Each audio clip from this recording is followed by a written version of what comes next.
लोगों के मन में ये सवाल उठता रहता है कि जिस थर्ड पार्टी के एप्लीकेशन से अपना इन्वेस्टमेंट हम कर रहे हैं, अगर फ्यूचर में कभी ये एप्लीकेशन बंद हो जाता है तो हमारे पैसे को क्या होगा। ये 4 डॉक्यूमेंट अगर आपके पास है, ये 4 चीज़ें आपके पास हैं, तो आप अपने पैसे को ईजिली विड्रॉल कर सकते हो। तो दोस्तों आज का जो सवाल है ना, आप सभी के बहुत ज़्यादा काम आने वाला है और मुझे पता है कि ये सवाल आपके मन में भी कभी ना कभी जरूर आया होगा। ये सवाल है दोस्तों कि अगर एसआईपी के दौरान अगर कोई व्यक्ति एसआईपी कर रहा है और वो इन्वेस्टर की डेथ हो जाती है, एसआईपी करने के दौरान में 4 साल 5 साल 10 साल 15 साल उन्होंने एसआईपी कर दिया है और उनकी डेथ हो जाती है, तो अगर मान लेते हैं किसी को उसके बारे में पता नहीं है तो उस पैसे को क्या होगा। और दूसरी चीज़, अगर पता भी है तो भी वो पैसे मिलेंगे कि नहीं मिलेंगे। इसके अलावा जैसे एलआईसी वगैरह हो गया, तो यहाँ पर किसी व्यक्ति की डेथ हो जाती है जो एलआईसी होल्डर है, तो उसको इंश्योरेंस वगैरह होता है, वहाँ पर उसके पैसे मिल जाते हैं। सभी को उसके बारे में पता होता है, बाकायदे बॉन्ड वगैरह आता है, तो सबको सारी चीज़ें पता होती हैं, इसीलिए पैसे वो मिल जाते हैं। लेकिन अगर कोई व्यक्ति अपनी एसआईपी कर रहा है और किसी को बताया नहीं है कि मैं एसआईपी कर रहा हूँ, तो उसके पैसे को क्या होगा। इस वीडियो में इसी बात पे हम पूरा चर्चा करेंगे और सारी चीज़ें आपको बताएं कैसे आपको इसके बारे में पता चल सकता है, और अगर आपको पता है तो कैसे आप पैसे को निकाल सकते हैं। तो चलिए वीडियो की शुरुआत करते हैं। अगर वीडियो आपको पसंद आए तो वीडियो को लाइक जरूर कीजिएगा। अगर आप चैनल पहली बार आए, चैनल को सब्सक्राइब नहीं किए हैं तो चैनल को सब्सक्राइब करना बिल्कुल मत भूलेगा, ताकि इसी तरीके से इंटरेस्टिंग वीडियो आपको हमेशा मिलती रहे। चलिए वीडियो की शुरुआत करते हैं। दोस्तों सबसे बड़ी सवाल क्या आती है कि अगर कोई व्यक्ति एसआईपी कर रहा है, मान लेते हैं कोई ए नाम का व्यक्ति है और ये एसआईपी अपना चालू कर दिया है, ठीक है, एसआईपी कर रहा है, 5 साल तक उन्होंने एसआईपी कर दिया, ठीक है, या फिर मान लेते हैं 10 साल तक उन्होंने एसआईपी कर दिया। लेकिन इस एसआईपी करने के बाद में मान लेते हैं किसी कारणवश उनकी डेथ हो जाती है, ए नाम के जो व्यक्ति है इनकी डेथ हो जाती है, तो क्या इनके पैसे जो एसआईपी में इन्वेस्ट हुए हैं ये पैसे उनको मिलेंगे। देखिए बहुत समय पहले, लगभग 2 साल 2.5 साल पहले ये था कि अगर अपना अकाउंट बना रहे हो तो वहाँ पे नॉमिनी मैंडेटरी नहीं था, यानी नॉमिनी अगर आप नहीं ऐड कर रहे थे तो भी अकाउंट आपका बन जा रहा था और आप अपना एसआईपी चालू कर रहे थे, अपना इन्वेस्टमेंट आप कर रहे थे। लेकिन बीते कुछ दिनों में अभी हाल ही में अपडेट आया था कि आपको नॉमिनी ऐड करना मैंडेटरी है, मतलब आपको नॉमिनी वहाँ पर ऐड होना चाहिए। नॉमिनी कोई भी बन सकता है, चाहे उनका भाई बने, चाहे उनका बेटा बने, चाहे उनकी पत्नी बने, कोई भी नॉमिनी जिनको बनाना चाहते हैं नॉमिनी बना सकते हैं, और नॉमिनी 2 व्यक्ति को भी बना सकते हैं, यहाँ पे वो भी रूल था। तो कहने का मेरा मतलब क्या है, जब भी आप एसआईपी कर रहे हैं, जो भी व्यक्ति एसआईपी कर रहा है वहाँ पे वो नॉमिनी जरूर ऐड किया होगा, ठीक है, नॉमिनी वो ऐड किया होगा। अब नॉमिनी ऐड करने की कंडीशन में क्या है कि अगर उस व्यक्ति की, यानी ए नाम का जो व्यक्ति अगर उसकी डेथ हो जाती है तो जो पैसा है वो नॉमिनी क्लेम कर सकता है, जो पैसा इन्वेस्ट किया गया है नॉमिनी चाहे तो उस पैसे को निकाल सकता है। लेकिन अब सवाल ये उठता है कि अगर मान लेते हैं कि कोई अगर इन्वेस्टमेंट किया है अपना, लेकिन वो इन्वेस्टमेंट के बारे में किसी को पता नहीं है, तो कैसे पता चलेगा।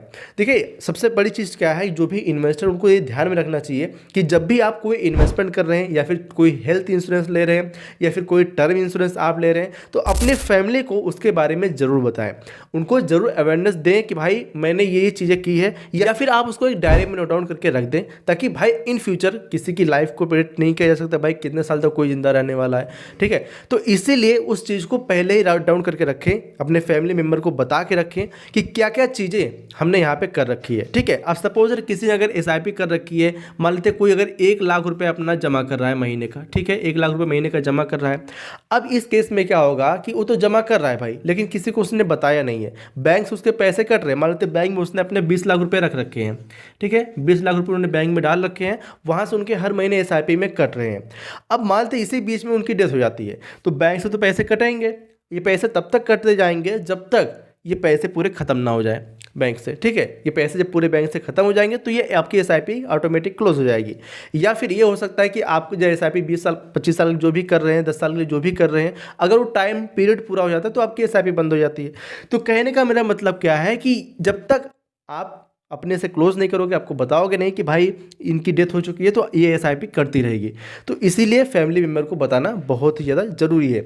अब सवाल ये उठता है कि अगर मान लेते हैं कोई व्यक्ति नहीं बताया है, ये ए नाम के व्यक्ति हैं, इन्होंने बता रखा था, लेकिन जो बी नाम के व्यक्ति हैं इन्होंने नहीं बताया कि हमने कोई एसआईपी कर रखी है, और उनके अकाउंट से हर महीने 10,000 रुपये कट रहे हैं, ठीक है, हर महीने उनके अकाउंट से 10,000 रुपये कट रहे हैं। अब उनको जो पैसे कट रहे हैं तो एसआईपी में इन्वेस्ट हो रहे हैं, लेकिन इसी बीच में डेथ हो जाती है, तो क्या होगा, ये पैसे कटेंगे जी, बिल्कुल ये पैसे कटते रहेंगे। लेकिन अब अगर घर वालों को नहीं पता है तो कैसे पता चलेगा भाई। उनका बैंक अकाउंट देखिए, होता है, ये प्रॉपर्टी वगैरह में होते हैं, बैंक अकाउंट वगैरह होता है। अगर कोई व्यक्ति चला जाता है तो उसके फैमिली वाले जरूर चेक करते हैं कि भाई क्या क्या चीज़ें हो रही थी, तो वहाँ पे जरूर अकाउंट को चेक किया जाएगा कि भाई अकाउंट से पैसे कट रहे तो पैसे जा कहाँ रहे हैं। ठीक है, तो इससे पता चल सकता है कि ये भाई इन्होंने एसआईपी कर रखी है जहाँ से ये पैसे कट के जा रहे हैं। पहला तो ये तरीका हो गया। दूसरा तरीका क्या हो गया कि जब आप एसआईपी कर रहे हो, किसी भी म्यूचुअल फंड में कर रहे हो, कहीं भी अपना इन्वेस्टमेंट कर रहे हो, तो आपको कैम्स की तरफ से, ठीक है, कैम्स की तरफ से कॉन्सुलेटेड आपको एक मेल आता है जो कि हर महीने आता है कि आपने अपना इन्वेस्टमेंट कहाँ पे किया है, कहाँ कहाँ पे आपके पैसे जा रहे हैं। ये आपके पैन के थ्रू आता है। ठीक है, आपके पैन के थ्रू आता है ये डिटेल आपके मेल आईडी पे। जो व्यक्ति ने अपना इन्वेस्टमेंट किया, जो ईमेल आईडी डाला उन्होंने, उस ईमेल आईडी पे आपका ये कैम्स की तरफ से मेल आता रहता है कि कहाँ कहाँ पे कितना इन्वेस्टमेंट है, उसकी पोर्टफोलियो क्या है, क्या उसकी स्थिति है। ठीक है, तो ये सारी चीज़ें वहाँ पे आती रहती हैं, तो इसको चेक किया जा सकता है, इससे चेक करके पता लग सकता है, उसमें नॉमिनी वगैरह सब कुछ देख सकते हैं आप। दूसरी चीज़ क्या है, जिस भी एएमसी में उन्होंने अपना इन्वेस्टमेंट किया, जिस भी फंड में उन्होंने अपना इन्वेस्टमेंट किया, उस फंड से, उस एएमसी से भी मेल आता है कि आपके जो इन्वेस्टमेंट उसकी स्थिति क्या है। ठीक है, तो दूसरी तरीके से भी मेल आता है फंड से। ठीक है, फंड से कह सकते हैं या फिर एएमसी से कह सकते हैं, ये उनको मेल आता रहता है कि आपके फंड की स्थिति क्या है, जो भी आपने इन्वेस्टमेंट किया उसका पोर्टफोलियो क्या है, उसकी वैल्यू क्या है। तो इन तरीकों से पता लग सकता है कि किसी ने अपना इन्वेस्टमेंट किया। ठीक है, तो सब मिला के आपके जो पैसे इन्वेस्टेड, ये पैसे डूबने वाले नहीं होते, आपके पैसे कहीं नहीं रहते। बस चीज़ क्या होती है, सही जानकारी होना। अगर आपको सही जानकारी है तो आप अपने पैसे को आराम से विड्रॉल कर लेंगे। जो नॉमिनी वहाँ पे ऐड है वो नॉमिनी पैसे को विड्रॉल कर सकता है। अब दोस्तों यहाँ पे एक चीज़ और आती है, अगर आपको इसके बारे में नहीं पता है तो आप एक फाइनेंशियल एक्सपर्ट से इसकी सलाह जरूर ले सकते हैं। अगर आपको वो भी नहीं मिल रहा तो जिस भी एएमसी में, अगर आपको पता लगे कि भाई कैम्स की तरफ से जो मेल आया है, आपके पैसे किस एएमसी में इन्वेस्ट हुए हैं, या फिर जिस एएमसी से मेल आया आपको पता लगे कि मान लेते हैं ये एसबीआई की एएमसी में आपके पैसे इन्वेस्ट किए गए हैं। ठीक है, उन्होंने एसबीआई की एएमसी में अपने पैसे को इन्वेस्ट किया था, तो ये पैसे एसबीआई की जो एएमसी है, जो एसबीआई के म्यूचुअल फंड डिस्ट्रीब्यूटर है, उनके ऑफिस जाकर आप उनसे पूछ सकते हैं, उनके बारे में फुल नंबर आप दे सकते हैं, जिसकी वजह से आपके जो विड्रॉल है वो ईजी हो जाएंगे, आपके पैसे निकल सकते हैं। अब दोस्तों एक सवाल और उठता है कि बहुत सारे लोग हमसे क्वेश्चन करते हैं, मान लेते हैं जिस भी मोबाइल से, यानी कोई व्यक्ति अपनी एसआईपी कर रहा है और उस व्यक्ति की जो एसआईपी हो रही है, मान लेते हैं एग्जाम्पल के लिए, मान लेते हैं जिस मोबाइल से हो रही है वो मोबाइल खो गया। ठीक है, जिस मोबाइल से उन्होंने अपनी एसआईपी कर रहे हैं वो ऐसा मोबाइल खो गया। अब क्या होगा, उसमें मेल आईडी वगैरह सब कुछ था, उसमें मोबाइल नंबर वगैरह था, तो अब कैसे वो अपनी एसआईपी को ट्रैक कर पाएंगे, कैसे अपने पैसे को विड्रॉल कर पाएंगे। देखिए, जो भी आपका फोलियो नंबर है आपको उसको नोट करके ज़रूर रखना चाहिए। अगर आपका फोलियो नंबर नहीं है तो आप परेशान हो जाएंगे अपने पैसे को निकालने में। आपका फोलियो नंबर होगा तो आप बहुत ही ईजिली तरीके से अपने पैसे को निकाल सकते हैं। दूसरी चीज़ क्या है, यहाँ पे कुछ इंपॉर्टेंट चीज़ मैं आपको बता देता हूँ जो कि आपको रखना बहुत ज़्यादा ज़रूरी होता है जब भी आप अपना इन्वेस्टमेंट करते हो। पहला चीज़ क्या है, आपकी ईमेल आईडी। ठीक है, आपकी ईमेल आईडी ये आपके पास होनी चाहिए। दूसरा आपका पैन नंबर, ये कहाँ जाएगा भाई, ये तो आपके पास होना ही होना है। ठीक है, तीसरी चीज़ क्या है, आपका मोबाइल नंबर। ठीक है, आपका मोबाइल नंबर। चौथी चीज़ क्या है, आपका फोलियो नंबर। ठीक है, आपका फोलियो नंबर। ये 4 डॉक्यूमेंट अगर आपके पास है, ये 4 चीज़ें आपके पास हैं, तो आप अपने पैसे को ईजिली विड्रॉल कर सकते हो। अगर आपके पास फोलियो नंबर है ना, और आपको पता है कि मेरे पैसे किस एएमसी में इन्वेस्टेड हैं, तो इस एएमसी की वेबसाइट पे जाकर इस फोलियो नंबर को डालकर, अपना पैन नंबर डालकर या फिर अपनी ईमेल आईडी डालकर लॉगिन करके आप अपने पैसे को जो चाहे कर सकते हो। अगर आप निकालना चाहो तो निकाल सकते हो, विड्रॉल कर रहे हैं या फिर आप उसमें और इन्वेस्टमेंट करना चाहें तो भी कर सकते हैं। तो सब मिलाकर आपको कोई भी दिक्कत नहीं होने वाली है। जो आप टेंशन में रहते हो कि मेरे पैसे कहीं चले जाएंगे, मेरे पैसे डूब जाएंगे, तो ऐसा नहीं होता है। ठीक है, तो ये सारी चीज़ें यहाँ पे होती हैं अगर आप अपने पैसे को इन्वेस्ट कर रहे हैं। और एक सवाल और होता है कि मान लेते हैं जिस भी एप्लीकेशन से आप अपना इन्वेस्टमेंट कर रहे हैं, सपोज दैट, अगर एग्जाम्पल के लिए मान लेते हैं, ऐसा होगा नहीं, मान लेता हूँ कि अगर ग्रो ऐप के थ्रू कोई अपना इन्वेस्टमेंट कर रहा है, अब लोगों के मन में ये सवाल उठता रहता है कि जिस थर्ड पार्टी के एप्लीकेशन से अपना इन्वेस्टमेंट हम कर रहे हैं, अगर फ्यूचर में कभी ये एप्लीकेशन बंद हो जाता है तो हमारे पैसे को क्या होगा। देखो, जो पैसे आपके इन्वेस्ट होते हैं ना, ये बीच में जो एप्लीकेशन होते हैं, थर्ड पार्टी एप्लीकेशन होते हैं, इनके थ्रू आपके पैसे इन्वेस्ट होते हैं, ना कि इनमें आपके पैसे इन्वेस्ट होते हैं।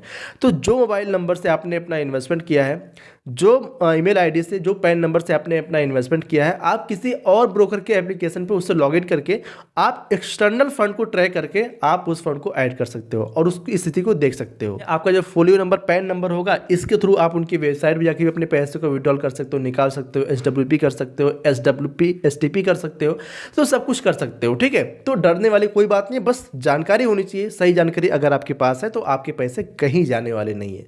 सो आई होप आपको ये वीडियो पसंद आई होगी। अगर ये वीडियो पसंद आई हो तो आप वीडियो को लाइक कीजिएगा। अगर आप चैनल पहली बार आए, चैनल को सब्सक्राइब नहीं किए हैं तो चैनल को सब्सक्राइब करना तो बिल्कुल भूलिएगा ही मत।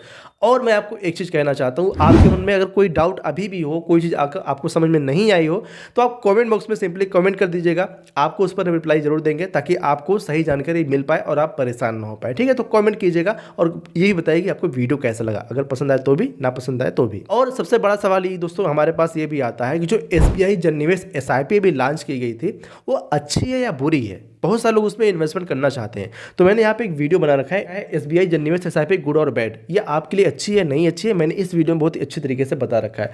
तो इस वीडियो पे आप क्लिक कीजिए और देखिए इस वीडियो को। मैं आपको इसी वीडियो में मिलता हूँ।